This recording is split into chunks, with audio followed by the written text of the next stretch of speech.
jätkame siis nüüd oma seminari teist poolt, kus me pikemalt peatuksime sellisel võib-olla natukene provokatiivsel teemal, nagu on biomeetria ja videoanalüütika.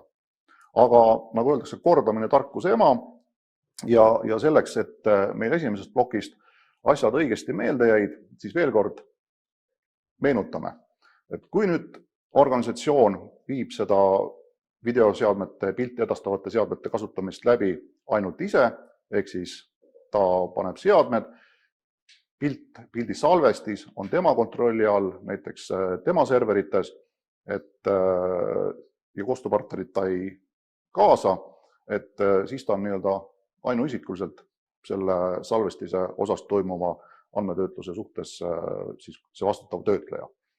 Aga tänasel päeval on üldlevinud ju pigem see, et meil on erinevaid teenusepakkujaid, kes meil aitavad seda nii-öelda salvestise tehnilist haldamist ja võib-olla ka hilisemat analüütikat, analüüsimist läbi viia, et nende puhul siis peab olema vastutav töötleja hästi tähelepanelik, sõlmima nendega lepingu ja lepingus siis peab olema kirjas see, et see volitatud töötleja ehk siis teenusepakkuja toimetab siis väga selgelt selle teenuse põhiomaniku vastutava töötleja korraldustel ja ta ei teeks midagi sellist, mis läheb nende esialgsete põhimõtetega vastuollu.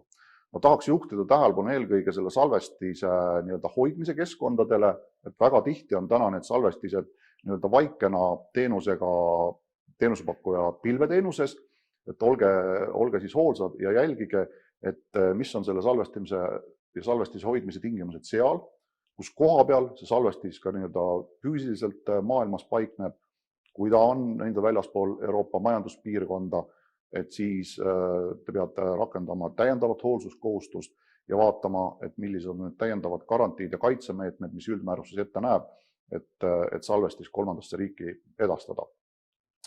Ja loomulikult eesmärgi puhul on väga selge eesmärk.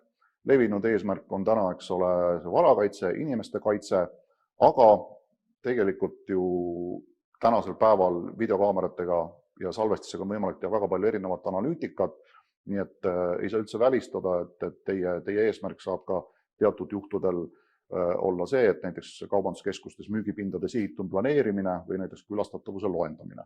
Aga väga selgelt see peab siis olema inimestele kommunikeeritud, kui te teete seda nagu perioodiliselt või ütleme regulaarselt, et siis ta peaks olema teil seal põhiteavitussildi peal ka see eesmärk ära toodud, aga kui te teete seda nii-öelda aeg-ajalt, et siis kui teil see eesmärk nüüd tuleb, siis igast uuest eesmärgist peab ju inimesi teavitama ja näiteks kaubanduskeskuse puhul siis tuleks see vastav täiendav teavitus kaubanduskeskuse välisuksele või sellele alale, kus parasjagu näiteks inimeste külastatavust loendatakse kaamera kaudu olema toodud.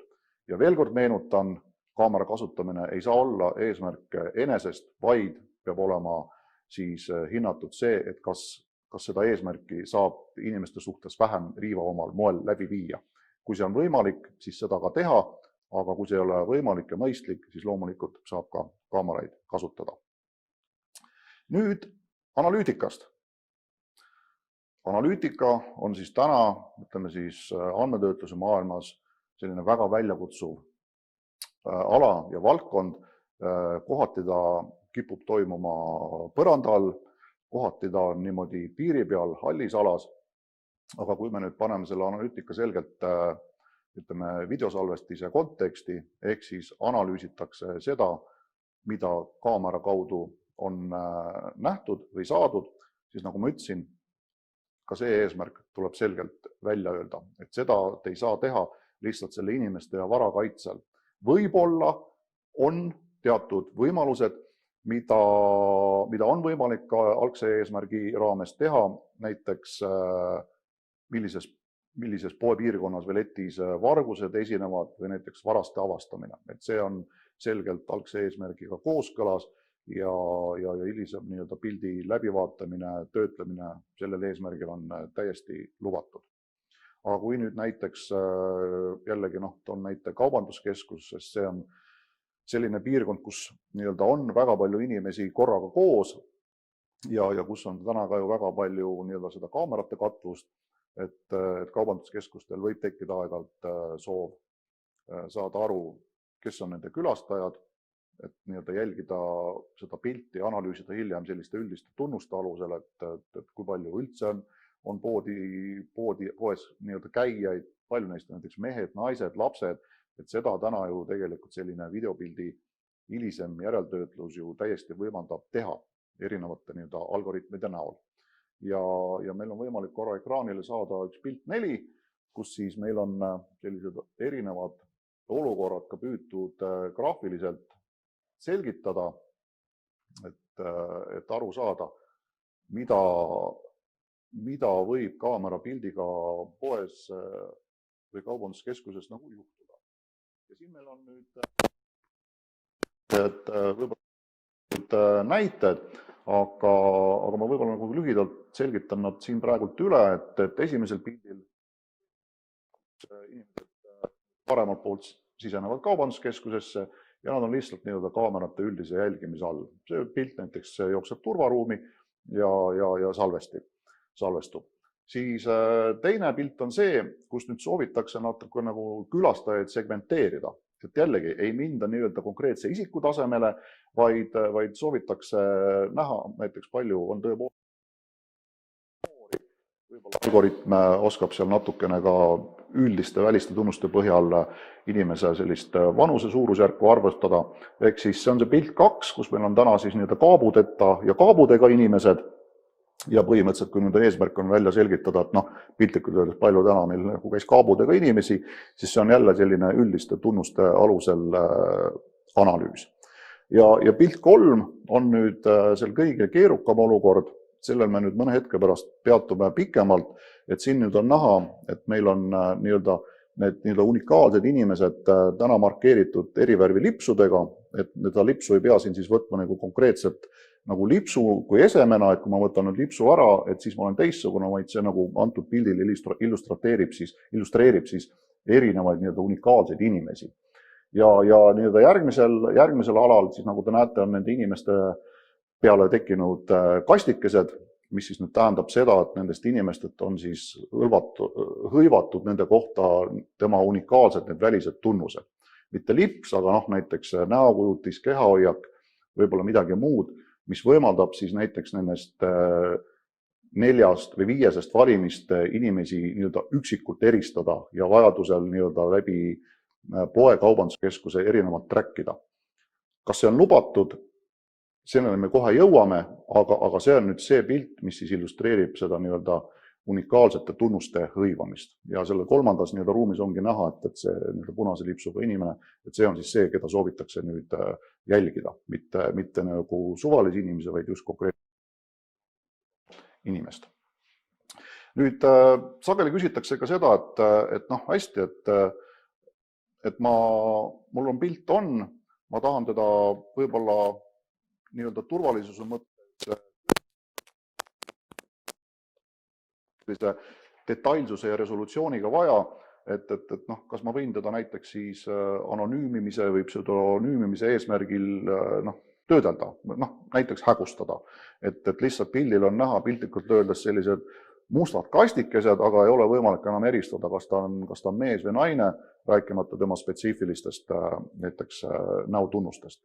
Siis jah, sellist tegevust tegelikult esialgse eesmärgiga vastuoluliseks ei peeta ja seda võib teha.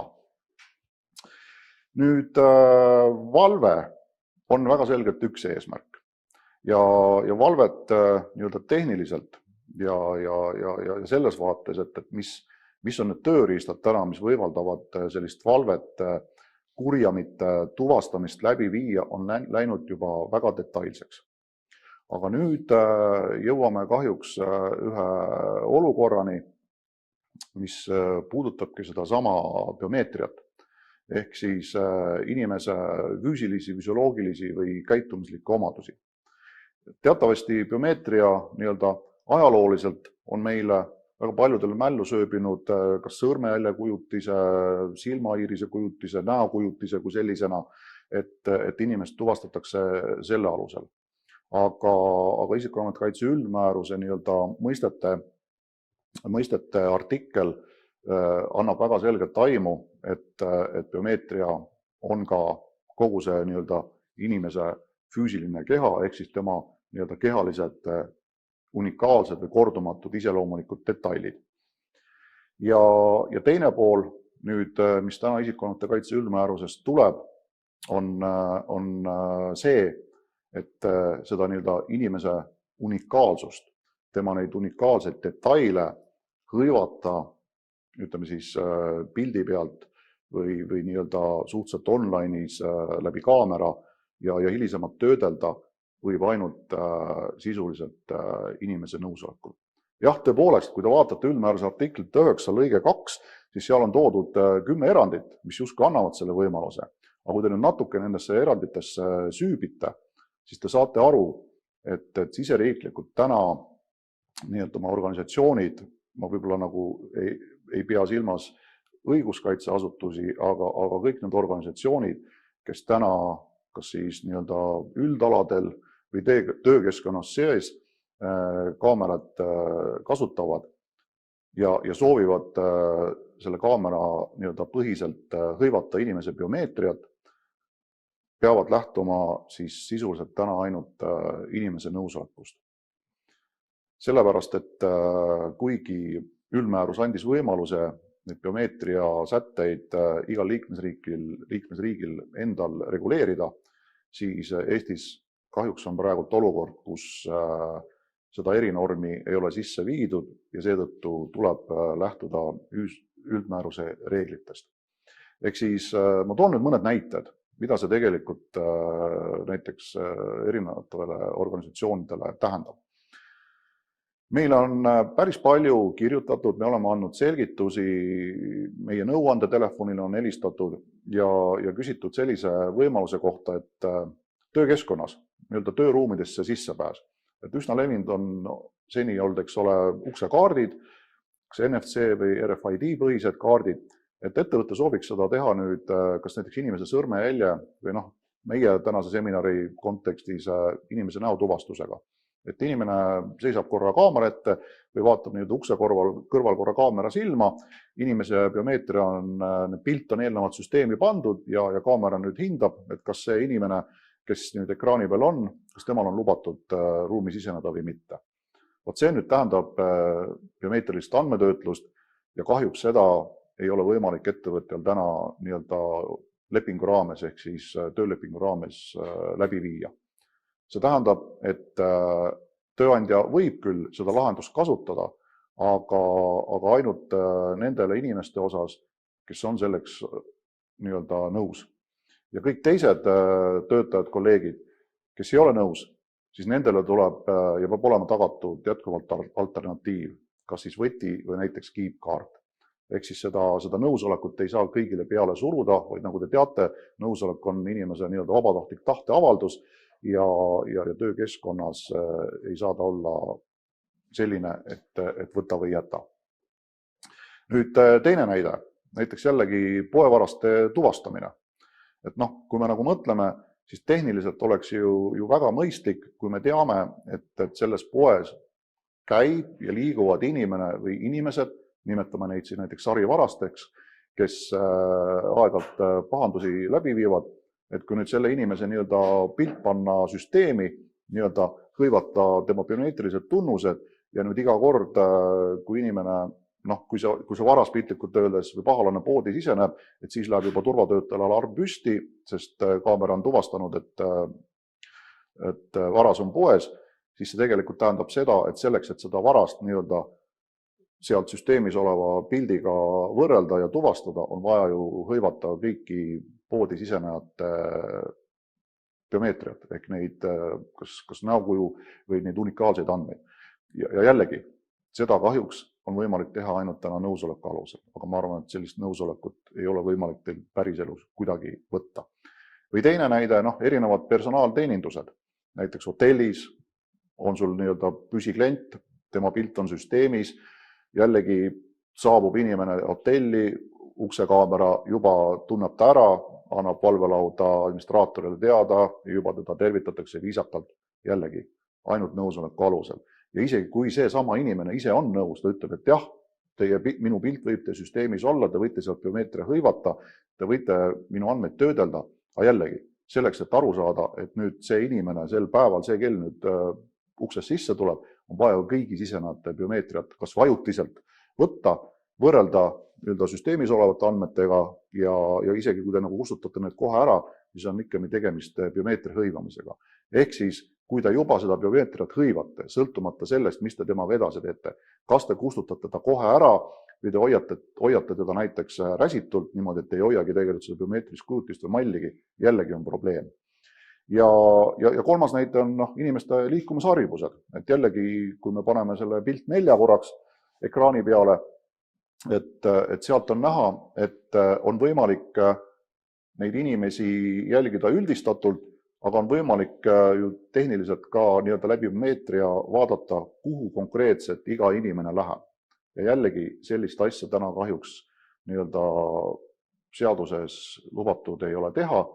Ehk siis mõte on see, et nii kui teil on võimalik see sama pilt 4, kus on need kastikesed inimese pea ümber, nii kui teil on võimalik, valimist igat isikut kordumatult eristada, näiteks, et inimene läheb ühest alast välja ja kui ta ühel hetkel tuleb sinna alasse tagasi, et siis juba süsteem tunneb ära, et ahah, see on jälle see sama inimene, vaat sellist asja teha ei saa ainult nõusoleku alusel, aga kuidas te ju tegelikult päriselt seda nõusolekut saate võtta. Jällegi, tegelikult ju täiesti võimatu ja oma eesmärki ei täida.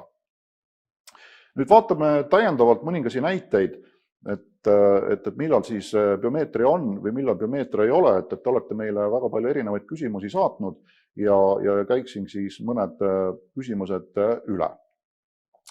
Kaamera piirangutega objektidel liikumise tuvastajana, näiteks piirarvude tuvastajana, maski kandmise tuvastajana. Jah, siin on tegemist üldistatud tunnustega ja siin igat inimest unikaalselt ei eristata, vaid vaadatakse lihtsalt seda, et kas alasse sisenenud objektil või subjektil on siis teatud tunnus, on tal mask või toimub seal liikumine või mitte, et see ei ole biomeetria ja seda saab täna siis täiesti seaduslike vahenditega teha. Aga jällegi see eesmärk, kas ta nüüd paigutub inimeste ja vara kaitseks või on see muus eesmärk ja kas seda saab vähem riivavama moel teha, et seda te peate kõik siis eelnevalt analüüsima ja kaaluma. Et päris nii ei ole, et need näited, mis ma nüüd ette loen, et need automaatselt te võite kasutada. Et te peate selle hindamise ette ikkagi ennem ära tegema. Nüüd see, et kas inimesed ei ole teineteisele lubatust lähemal praegusel viirusepuhangu pikal perioodil, jällegi distantsi hindamine, inimese unikaalseid tunnuseid ei töödelda, on biomeetria väline andmetöötlus. Nüüd selline üldine loendamine, et kui palju inimesi kaubanduskeskusesse siseneb, palju erinevates poodides käib, et sellest siis lõpuks kujuneb selline üldistatud statistika.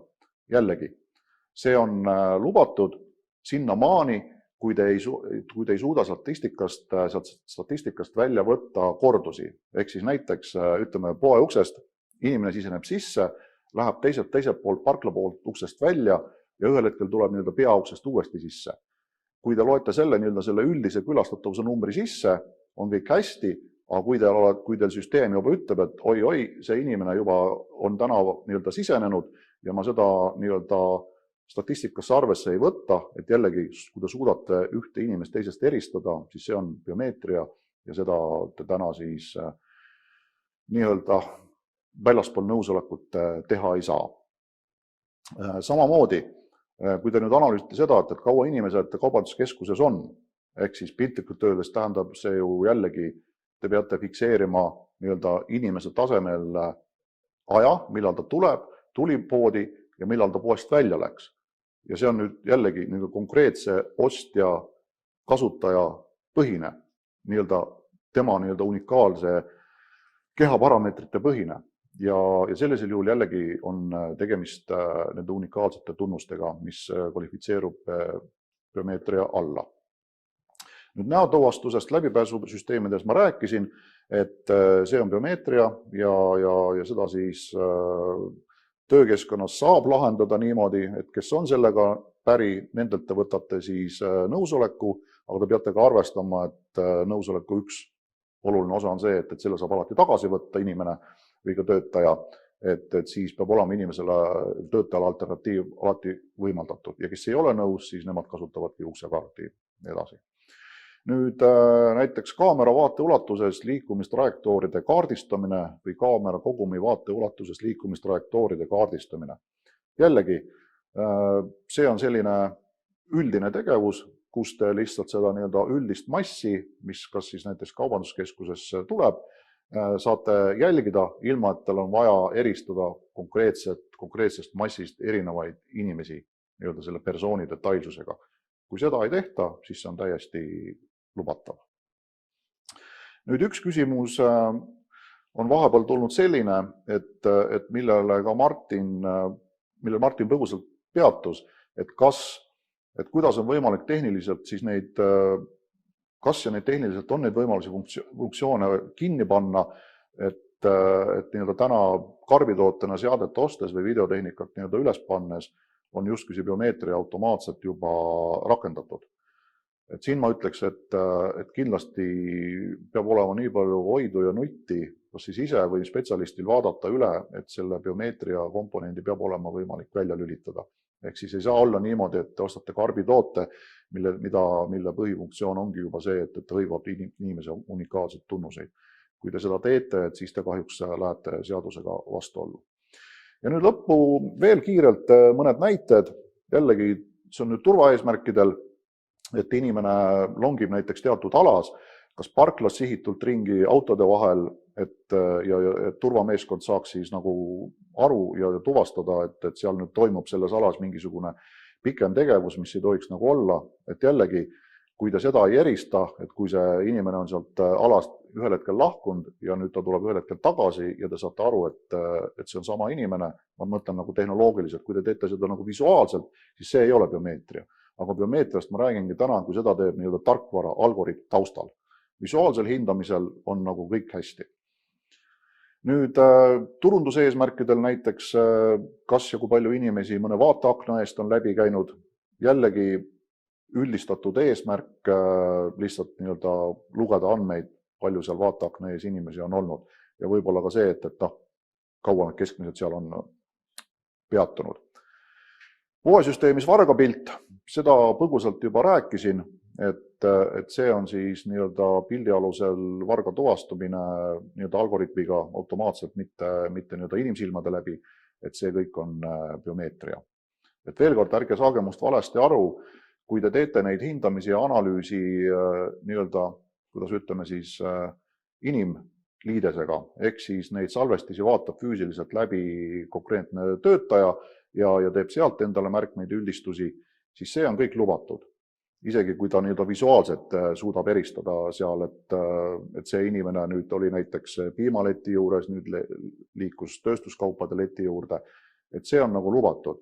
Aga kui seda nagu analüüsi teeb algoritm tarkvara, mis siis tarkvaraliselt hõivab need unikaalsed tunnused, loob selle biomeetrilise malli ja hakkab siis mingit jälgimist või võrdlust tegema, et see on see koht, kus ma tahan rõhutada, ei ole seaduslikku alust välja arvatud nõusolek.